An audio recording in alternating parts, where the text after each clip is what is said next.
La enseñanza que hoy quiero compartirte es acerca de un cristiano valeroso, de un cristiano que de verdad ha creído en el Señor, ha puesto toda su confianza en Él y espera solamente en Él.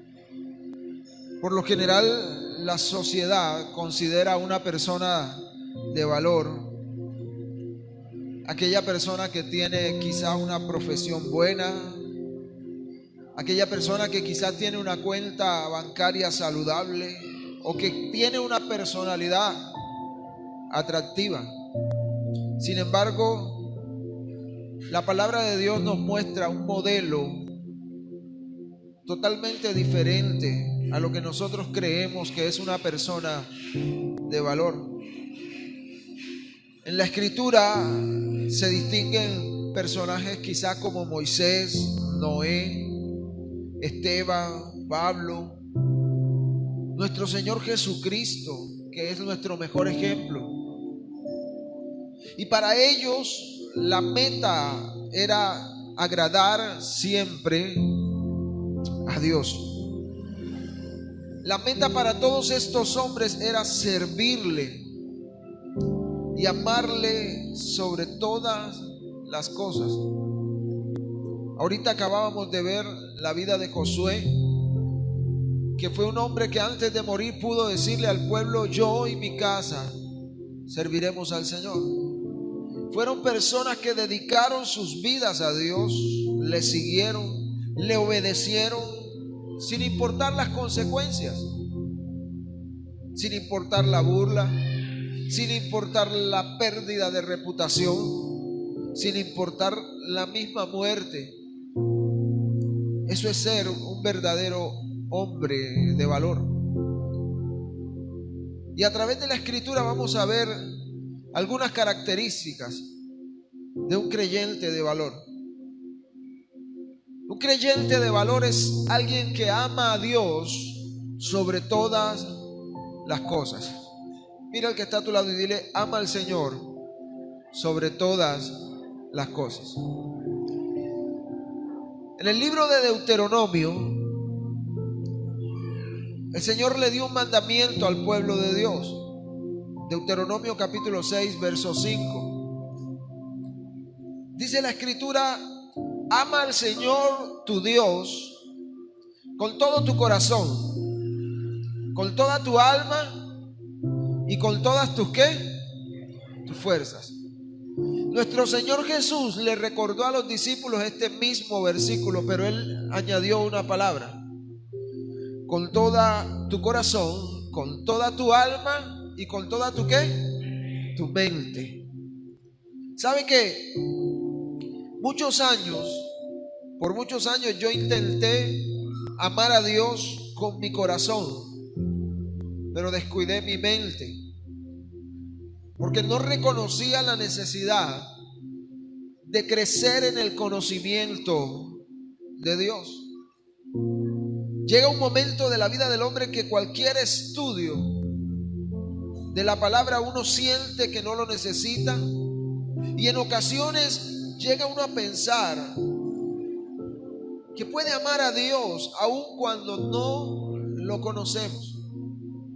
Y así hay mucha gente dentro de la iglesia del Señor que dicen amar a Dios, pero no lo conocen.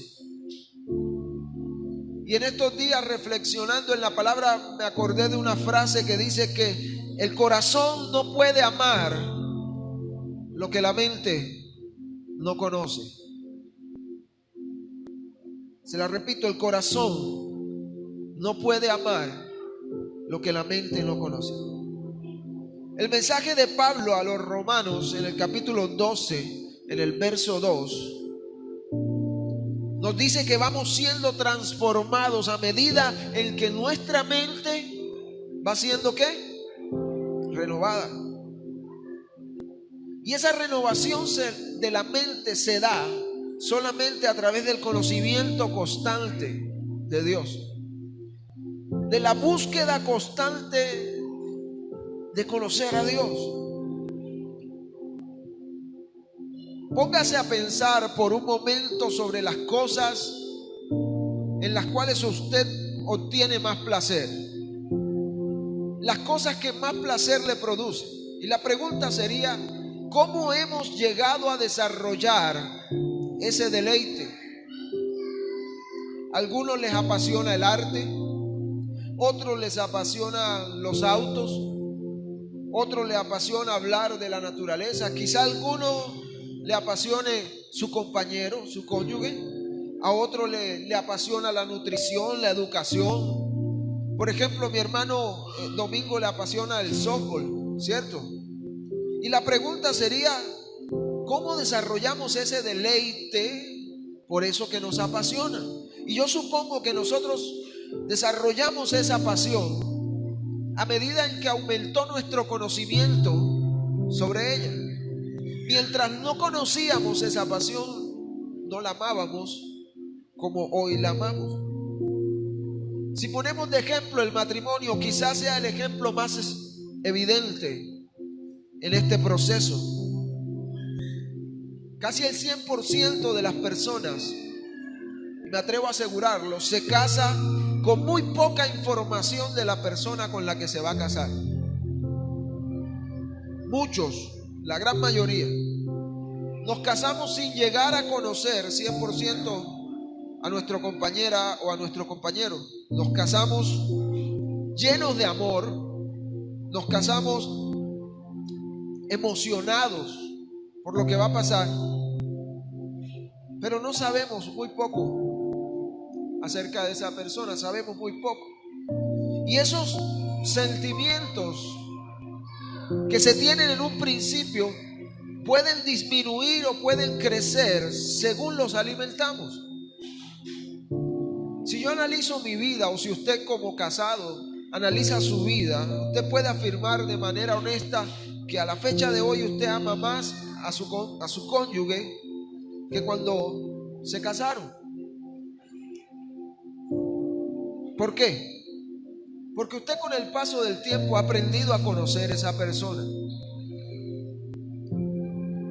Y su amor por esa persona ha crecido. Ahora, piense por un momento sobre su relación con Dios, de la misma o desde el mismo punto de vista. La mayoría de las personas vienen a la fe cristiana con muy poca información de Dios.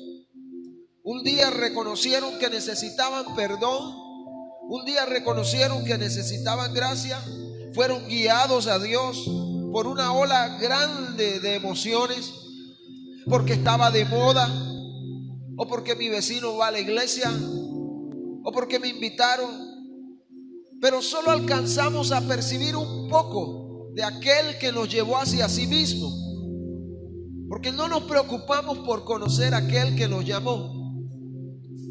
Sospechamos de Dios que Él es todo aquello que es bueno, pero no hacemos un estudio de quién es Él. Esto es como una pareja que llega al último día de su luna de miel y por su mente pasan muchas cosas. ¿Qué va a pasar de aquí en adelante? ¿Cómo vamos a sostener esta relación? Y la respuesta consiste, mi amado hermano, en conocer a Dios, en amarlo con nuestra mente también, no solo con el corazón.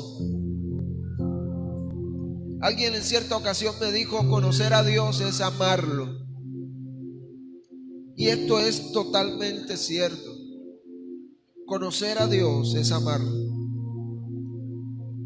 Mi amado hermano, según usted crece en el conocimiento del carácter de Dios a través de su palabra, no puede hacer otra cosa que amarlo más y más. A medida que usted conoce más a Dios, su amor por Él crece. Y esto nos explica la razón por la cual Pablo, hablándole a los romanos, les dice que nosotros somos transformados en la medida en que nos vamos renovando en la mente. Y yo podría decir que somos transformados en la medida en que nuestra mente conoce más a Dios. Y llegamos a comprender entonces quién es Él. Y somos transformados. Y todo apego que el hombre tiene por las cosas de menos valor se va haciendo a un lado, porque el ser humano empieza a conectarse con Dios. Si usted quiere sentir un amor más profundo por el Señor, ¿cuántos quieren amar más al Señor? Si usted quiere sentir un amor más profundo por el Señor, usted debe aprender a ver con claridad quién es Dios. ¿Cuántos están conmigo? Considere esta otra ilustración. Si yo le cuento a ustedes y les digo, yo amo el piano, yo disfruto tocar música mediante este instrumento, ¿cómo usted podría saber si lo que yo le estoy diciendo es verdad? Sencillo, usted me pide que le toque una canción, y en la manera en que yo quizás le toque esa canción, usted va a descubrir si el amor que yo siento por ese instrumento es una realidad o si es una falacia. Un músico, mientras más estudia el instrumento, más lo ama. Yo lo viví, porque cuando yo recibí mi primera guitarra, cuando estaba pequeño, la colgué en una pared y nunca le presté atención hasta que empecé a estudiarla, hasta que empecé a conocerla. Y hoy en día me parece uno de los instrumentos más fabulosos que se han inventado. Lo mismo pasa con el Señor. En la medida en que usted se preocupa por conocerlo, más lo va a amar. En la medida en que usted se preocupe por conocer a su Dios, más va a crecer su amor por Él. Recuerde esto: el corazón no puede amar lo que la mente no conoce. Y si bien es cierto, por la Escritura alcanzamos a entender que adquirir conocimiento a través del conocimiento aún llega a ser pecaminoso, pero buscar conocer a aquel a quien amamos y quererlo amar o querer amarlo de manera más profunda, siempre va a ser para provecho de nosotros. Querer conocer a Dios va a ser para tu beneficio. No se trata solamente de adquirir un conocimiento y ya, porque yo conozco gente que tiene todo el conocimiento que usted quiera y aún así no ama a Dios. El hombre o el cristiano de valor nunca se va a avergonzar de mostrar su amor hacia Dios, por encima de quien sea. No importando las circunstancias, siempre estará dispuesto a demostrar su amor al Señor. Siempre vendrá postrado ante su altar en adoración, siempre derramará su corazón delante de Él. ¿Y todo esto con qué objetivo? Con el objetivo de conocer más a Dios. Procurará mostrar su amor a otros, sirviendo a los demás. La vida de esta persona estará llena de alabanza todo el tiempo, de adoración, y confiará plenamente en el amor que el Padre ha derramado sobre él. Pero todo esto lo hace porque en realidad sabe quién es su Dios. Quien no conoce a su Dios no hará estas cosas.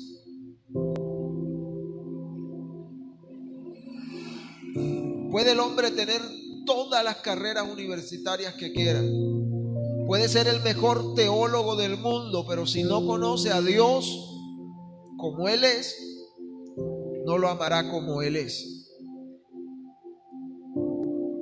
Proverbios capítulo 3, versos del 13 al 14. Mi amado hermano, un hombre, un creyente de valor, buscará siempre la sabiduría que viene de parte de Dios. Dice la Escritura: dichoso el que halla la sabiduría, el que adquiere inteligencia, porque ella es de más provecho que la plata y rinde más ganancias que el oro. Oiga, tremendo lo que habla el Señor. Dichoso el que encuentra sabiduría, porque adquiere inteligencia, porque la sabiduría es de más provecho que la plata y rinde más ganancias que el oro. Pero hoy en día hay gente que busca más la plata que la sabiduría. Pero déjeme decirle, tener plata sin tener sabiduría es no tener nada. Tener riquezas, tener oro sin ser sabio no es nada.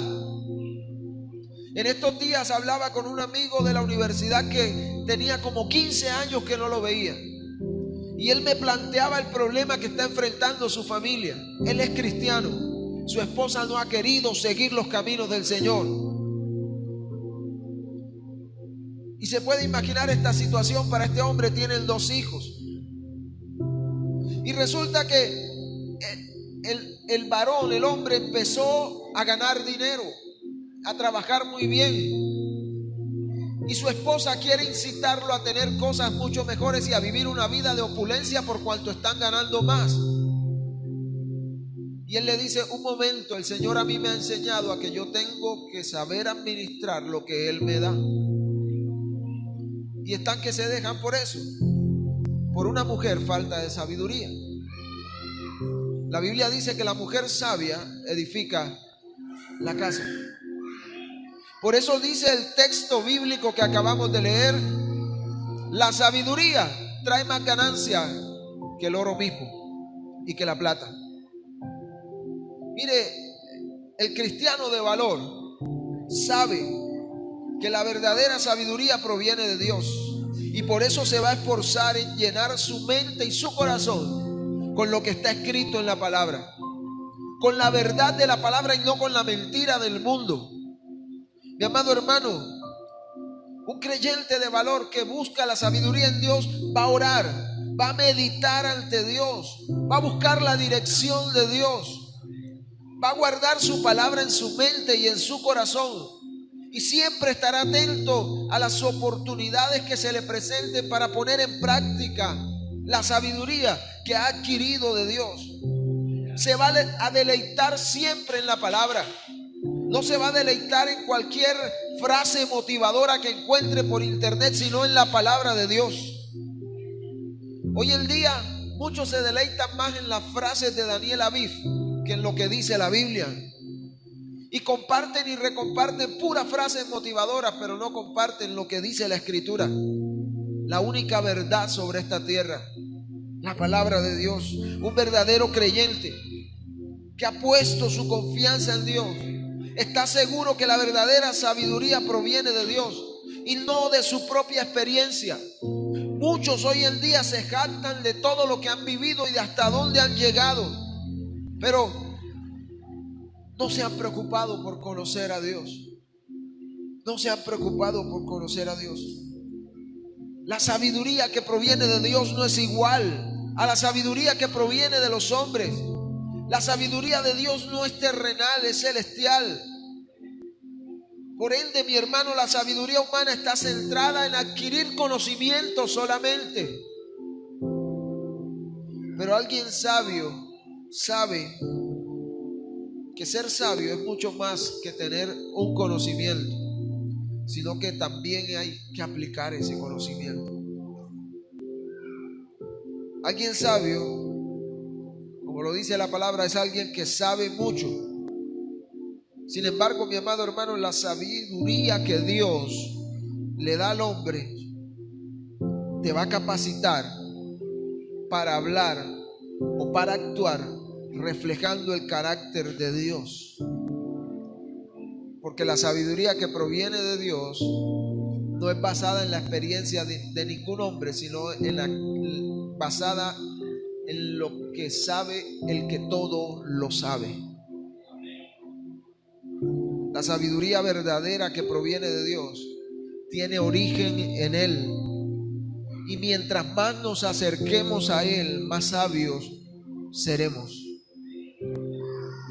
El libro de Santiago en el Nuevo Testamento dice cosas muy interesantes con respecto a la sabiduría. En el capítulo 1 en los versos del 2 al 6, dice la Escritura que el que pide sabiduría, Dios se la dará abundantemente y sin reproche. Y también nos habla de la forma en cómo reaccionamos ante las pruebas de la vida. Y la forma en cómo lo hacemos es una señal del nivel de sabiduría que tenemos. Durante los tiempos difíciles es donde se ve con claridad si nos movemos impulsados por nuestras emociones o por nuestras frustraciones, o si lo hacemos guiados por Dios. Mucha gente en medio de la prueba actúa guiado por el momento que está viviendo, por el impulso que su cuerpo siente, pero no se sientan a meditar qué es lo que Dios está hablando a través de este momento de prueba o de ese momento de lucha. El salmista dijo en el capítulo 1: dichoso el hombre que no sigue el consejo de los malos, ni se detiene en la senda de los pecadores, ni cultiva la amistad con los blasfemos, sino que en la ley de Jehová se deleita y medita en ella de día y de noche. Bienaventurado, dichoso. La verdadera sabiduría, mi amado hermano, proviene de Dios, y si quieres obtenerla, búscala cada día en su palabra, en la lectura de la Biblia. Dile al que está a tu lado: amemos más leer la palabra. Un cristiano valeroso está lleno del Espíritu Santo.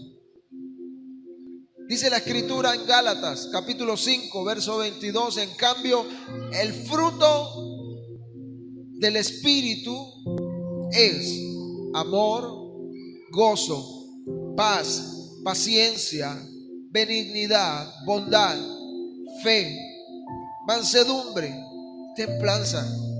Y no hay ley que condene estas cosas, y los que son de Cristo Jesús han crucificado la naturaleza pecaminosa con sus pasiones, con sus deseos.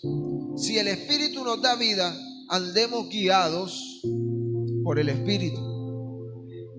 El hombre de Dios es aquel en el cual mora el Espíritu Santo de Dios, y su vida va a dar muestras de eso. Su vida va a dar muestras del fruto del Espíritu de Dios que ha sido derramado por Él, sobre Él. Su amabilidad, su humildad, su dominio propio van a ser conocidos por todos. Y no va a dejar que su naturaleza pecaminosa lo domine, sino que va a someter todo su cuerpo al señorío de Cristo Jesús. ¿Para qué? Para que Él le ayude, para que Él le perfeccione, para que pueda vencer las luchas que se le presentan todos los días. Un verdadero creyente, su vida y su carácter dan testimonio de lo que Dios ha hecho en su vida, dan testimonio de la transformación que Dios ha hecho en él. Un verdadero creyente permite que Dios lo examine. Un verdadero creyente permite que Dios quite lo que a él no le agrada. Un verdadero creyente va a permitir que Dios lo llene a diario con el poder de su Espíritu Santo. Pero hay gente que endurece su corazón a la voz del Espíritu, porque prefieren hacer lo que bien les parece y no lo que el Espíritu de Dios les dice que hagan. La llenura del Espíritu Santo, de la que Pablo habla en Efesios capítulo 5 verso 18, no es una simple experiencia. Cuando él habla que seamos llenos del Espíritu, esto no es una experiencia que se obtiene en un momento determinado y que nos lleva a actuar de una forma extraña, a brincar o a temblar. Eso no es la llenura del Espíritu Santo, porque hoy en día muchas iglesias están confundidas y creen que todo aquel que tiembla en la iglesia, que da vuelta o que se mueve de aquí para allá, es porque está lleno del Espíritu. Ayer hablábamos con el hermano Luis y él nos contaba que tuvo la oportunidad de ver dos niñas en una campaña que comenzaron supuestamente a hablar en lenguas, Y después de unos minutos, ese mismo pastor que estaba diciendo que esas lenguas eran de Dios, estaba reprendiendo los demonios que salían de esas mujeres. Porque hoy en día así está la iglesia del Señor. Creen que eso es la llenura del Espíritu. Mi amado hermano, la mejor forma de saber si el Espíritu de Dios mora en una persona no son las lenguas. La mejor forma de saber si el Espíritu de Dios mora en una persona es que esa persona ha sido transformada. Porque el Espíritu de Dios es el que trae la santificación y es el que convence al hombre de pecado. Amén. ¿Cuántos dan gloria a Dios? ¿Cuántos dan gloria a Dios?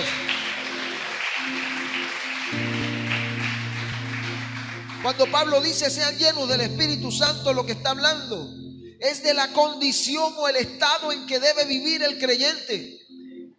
Es de cómo debe vivir el creyente. ¿Cómo? Lleno del Espíritu de Dios. Por eso él dijo en Gálatas 5:16, anden en el Espíritu y no satisfagan las obras de la carne. Si usted quiere ser lleno del Espíritu, evite a toda costa contristar al Espíritu de Dios. Efesios 4:30, Pablo dice, no contristéis al Espíritu Santo de Dios, con el cual fuisteis sellados para el día de la redención. El Espíritu Santo es una persona divina. Es Dios mismo habitando dentro de nosotros. Va con nosotros a todas partes. Es algo que los cristianos comúnmente olvidan. Y debemos cuidarnos de lo que vemos, de lo que escuchamos. Debemos cuidarnos de hacia dónde caminamos para no contristar el Espíritu que ha sido puesto en nosotros. Pablo, hablándole a los corintios, le dijo, ¿o acaso ustedes ignoran que su cuerpo es templo del Espíritu de Dios, en el cual ustedes tienen de parte de Dios, y que ustedes no se pertenecen a ustedes mismos? Cristo mora en nosotros por su Espíritu. Y si queremos ser controlados por Él, debemos cuidarnos de no entristecerlo. Por otra parte, el creyente debe cuidarse para no dejarse controlar por ninguna cosa opuesta al Espíritu de Dios. Gálatas 5:17 dice que el deseo de la carne es contrario al del Espíritu. Cuando habla del deseo de la carne se refiere al pecado que mora en nosotros. Siempre va a ser contrario al Espíritu. Y en Romanos 8:7 dice la Escritura que los designios de la carne, es decir, los planes, los pensamientos que tiene la carne, son enemistad contra Dios. Si queremos ser llevados por el Espíritu de Dios, debemos evitar que nos controlen nuestros apetitos. Si queremos andar en el Espíritu, debemos evitar que nos controlen nuestras pasiones. Si queremos ser guiados por el Espíritu de Dios, debemos evitar que nos controlen nuestros deseos. Porque todo deseo de la carne es contrario al Espíritu. Y debido a que el Espíritu de Dios mora en nosotros, procuremos cada día ser guiados por Él. Y que lo que hagamos en nuestra vida vaya de acuerdo a su palabra. Y esto demostrará al mundo que el Espíritu de Dios ha sido puesto en nuestros corazones. Una persona de valor es una persona que ama a Dios, pero también ama a su prójimo. ¿Cuántos dicen amén a esto? Jesús dijo en Romanos 12:10, dijo Pablo, hablando a Roma, dijo, ámense los unos a los otros con amor fraternal, respetándose y honrándose mutuamente. Para una persona valiente, para una persona que ama a Dios, el amor rige todas sus relaciones, porque ha podido experimentar el amor que Dios ha derramado sobre su corazón. su familia, tanto la biológica como la familia de la fe, se van a sentir seguras con una persona de esta clase, porque sabrán que con el mismo amor con el que Cristo pagó por ellos en la cruz, con ese mismo amor tratará a los demás. Juan capítulo 13 versos 34 y 35 dice la escritura: este mandamiento nuevo les doy. ¿Cuál es? Que se amen los unos a los otros. ¿Cómo? Así como yo los he amado, también ustedes deben amarse los unos a los otros. Y de este modo sabrán que son mis discípulos, si se aman unos a otros. Un creyente de valor sabe que el mejor testimonio que se puede dar sobre la obra de Dios en su vida es amar con sinceridad como Cristo lo ha amado. Esta persona vive para exaltar a Dios en todo lo que hace. Y siempre para él será de gran importancia que el nombre de Cristo sea dado a conocer, mostrando amor a otros. Y recuerde, mi hermano, que la medida con la que seremos medidos en el cielo será el amor, porque por amor estaremos allá. Amén. ¿Cuántos lo creen? Por amor tú estás en el reino de Dios. Con amor pagaron por ti. Porque de tal manera, dice la escritura, amó Dios al mundo, que ha dado a su Hijo unigénito para que todo aquel que en él crea no se pierda, sino que tenga ¿qué? Vida eterna. Un creyente de valor sabe perdonar y sabe pedir perdón. Mire que la escritura dice en Efesios 4:32: más bien sean bondadosos, sean compasivos unos con otros, perdónense mutuamente, así como Dios los perdonó a ustedes en Cristo Jesús. Mi amado hermano, nuestras mayores alegrías y sufrimientos provienen de nuestra relación con los demás. Desde que usted le abre el corazón a otra persona, usted está expuesto tanto al gozo como al dolor.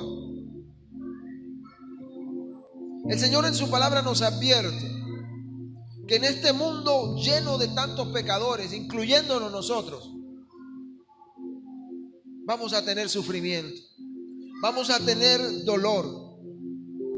Aún dice la escritura, Jesús nos dijo que habrán unos que se van a levantar contra nosotros de una manera muy hostil.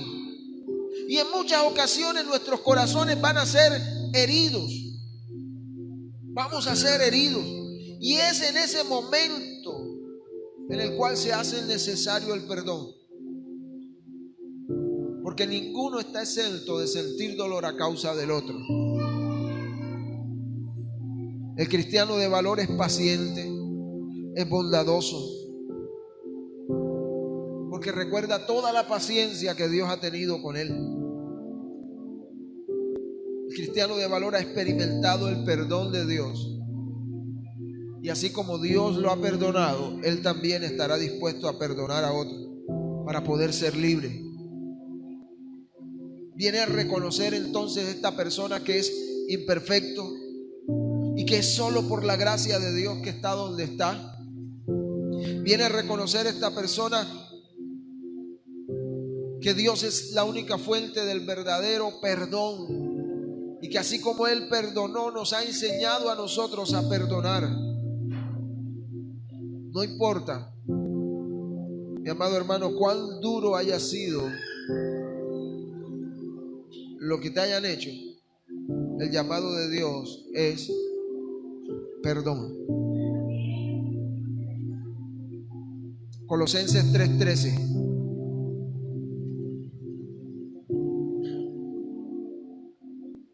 Dice la escritura: de modo que se toleren unos a otros y se perdonen. Y si alguno tiene una queja contra otro, ¿Cuántos han tenido quejas contra su hermano? Nadie se queja aquí del hermano. Perdónenlo también ustedes, como el Señor los perdonó. Mi amado hermano, un creyente de valor es alguien que tiene dominio propio. Proverbios, capítulo 16, verso 32. Dice la Escritura: más vale ser paciente que valiente. ¿Se ha puesto usted a pensar en eso? Más vale ser paciente que valiente. Más vale el dominio propio que conquistar grandes ciudades. Mi amado hermano, tu verdadera fuerza viene de tu interior. La fuerza humana viene de tu interior. Pero cuando tú le entregas el control de tu vida al Señor, esa fuerza ya no va a provenir de ti, sino que va a venir de Él. Entonces tú no te vas a dejar dominar por las emociones. Tú no te vas a dejar dominar por las pasiones, por los impulsos, sino que en ti reina el Señor y Él te da la capacidad para poder controlarte. Y vas a poder reinar entonces tú sobre tus emociones, sobre tus impulsos. Esto solo se produce por la llenura del Espíritu Santo de Dios. Y un creyente que está lleno del Espíritu de Dios no es impulsivo, sino que reflexiona antes de tomar cualquier decisión, se controla y actúa de acuerdo a lo que Dios quiere para su vida. El dominio propio es completamente necesario para una vida que agrada al Señor. Y la Biblia nos enseña que el dominio propio es la manera en cómo nosotros debemos conducirnos.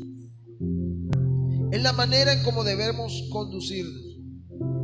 Y Pablo dijo que es parte del fruto del Espíritu de Dios en nuestra vida.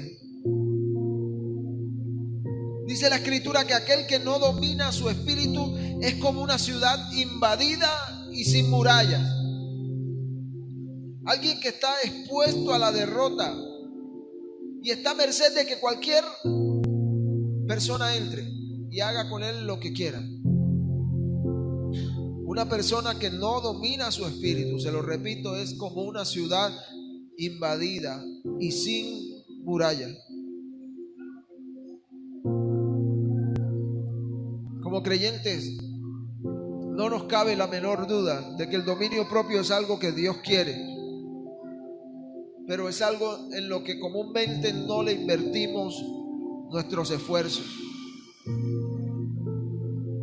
Preocúpate por tener dominio propio, porque muchas veces queremos dominio propio como una pastilla que uno va a la tienda, cuando está necesitándola, la compra, se la toma y listo.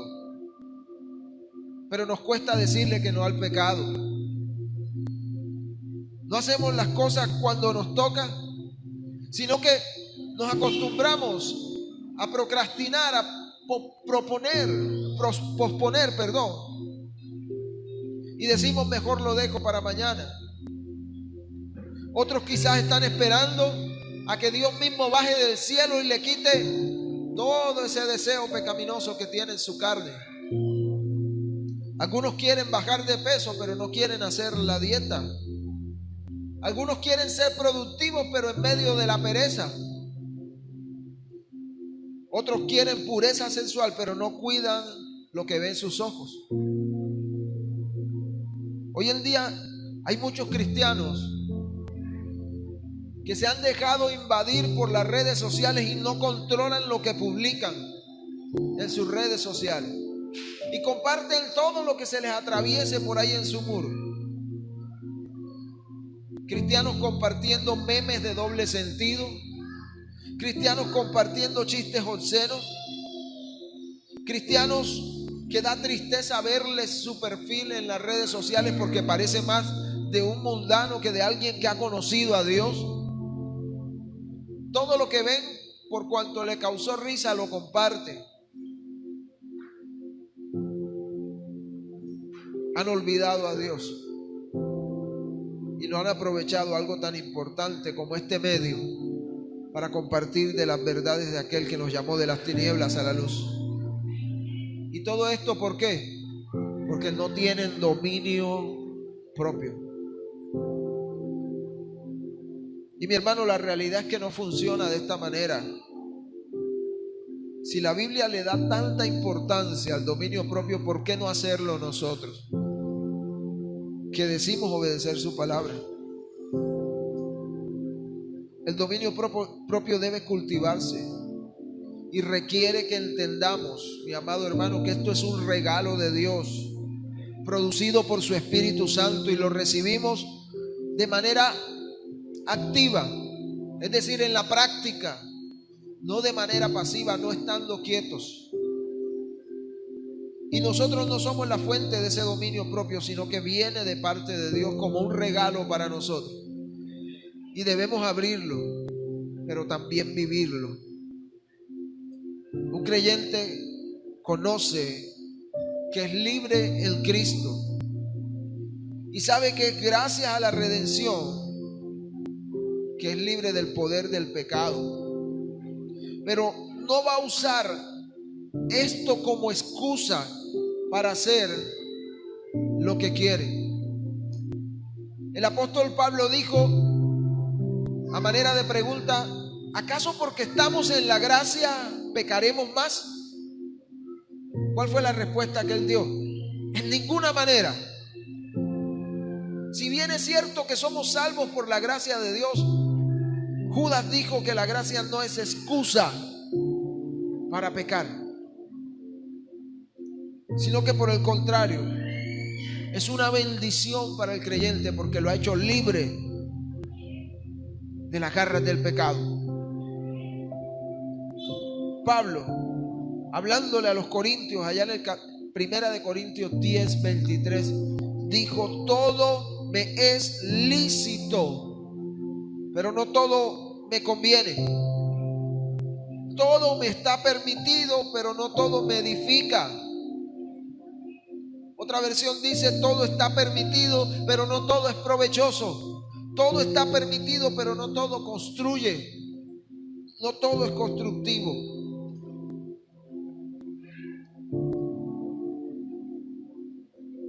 ¿Qué cosas estás haciendo que no están edificando tu vida? Y que es mejor no gastarles tiempo para no perder ese tiempo que nos podría servir en cosas o en hacer cosas que en realidad van a ser productivas para nuestra vida personal y espiritual. Un verdadero creyente obedecerá la voz de Dios. Y tomemos el ejemplo del salmista en el Salmo 48, cuando dijo: me agrada, Dios mío, hacer tu voluntad. Me agrada hacer tu voluntad. Tu ley la llevo dentro de mí. El verdadero cristiano va a seguir el ejemplo de Jesús. Y va a seguir el ejemplo también de otros grandes hombres de la Biblia. Se deleita en hacer la voluntad de Dios en todo momento. Va a obedecer lo que el Señor diga, aunque no sea quizás lo más popular, aunque no sea esto aceptado entre los demás, pero lo hace por amor, no por obligación. El verdadero cristiano sabe que Dios siempre tiene cosas buenas para sus hijos y va a confiar plenamente en la misericordia y en la bondad que su Padre le muestra todos los días. El verdadero cristiano conoce bien la Biblia y sabe que ella fue escrita para obedecerla. ¿Sabe qué? Esta palabra Se dice, según las estadísticas, que es el libro más vendido de toda la historia del hombre.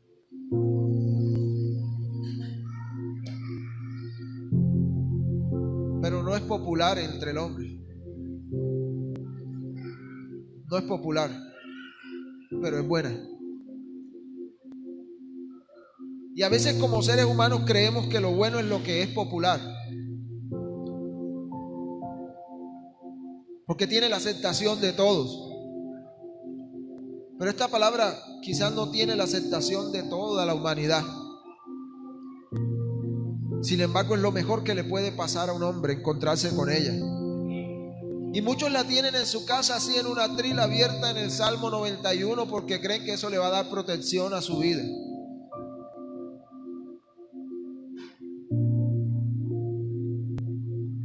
El sol sale para todos, pero solo los que habitan al abrigo del Altísimo pueden morar bajo la sombra del Omnipotente. ¿Cuántos lo creen? El verdadero cristiano sabe que esta Biblia se hizo para obedecerla y que en la medida en que la obedece alcanza el favor y la bendición del Señor y vivirá siempre bajo la autoridad de Dios, bajo la autoridad de su palabra, demostrándole al Señor que en realidad le ama. Jesús lo dijo: si ustedes me aman, mi hermano, por favor entiende esto, si tú amas al Señor, guardarás sus mandamientos. De lo contrario, no lo amas. Salmo 119:11. En mi corazón he guardado tus dichos para no pecar contra ti. Para no pecar contra ti. Recapitulemos esta enseñanza. Un creyente de valor es alguien que ama a Dios sobre todas las cosas. Un creyente de valor es alguien que busca la sabiduría que viene de Dios. Un creyente de valor es alguien que vive lleno del Espíritu Santo, que así como ama a Dios, ama a su prójimo, que sabe perdonar, pero que también sabe pedir perdón, que tiene dominio propio y se preocupa por obedecer a Dios. Reflexiona por un momento en esta palabra y miremos cómo está nuestra vida delante de Dios. Porque si bien es cierto, mi amado hermano, que todos estamos en un proceso, no podemos estancarnos en ese proceso. ¿Qué pasa o qué pasaría si el Señor viniera en este momento y te tocara presentarte delante de Él? Le diría: Señor, yo estoy en ese proceso, tenme un poquito más de paciencia. Señor, es que mira, tú sabes mi situación, Señor, los problemas que tengo en la casa. Todos tenemos problemas. Señor, es que tú conoces cómo estoy pasando yo. Todos pasamos por situaciones difíciles. Pero avanza, mi hermano, no te quedes ahí en el problema.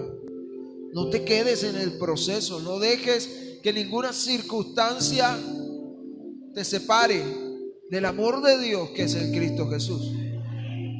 Dice la Biblia, dice Pablo en la Biblia, que estoy convencido de esto, que nada podrá separarnos del amor de Dios, que es en Cristo Jesús.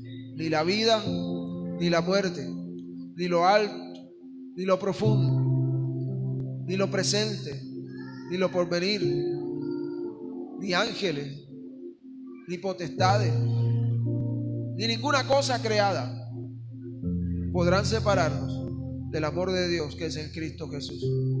Procuremos cada día ser esos cristianos que el Señor espera que nosotros seamos. Colócate en pie.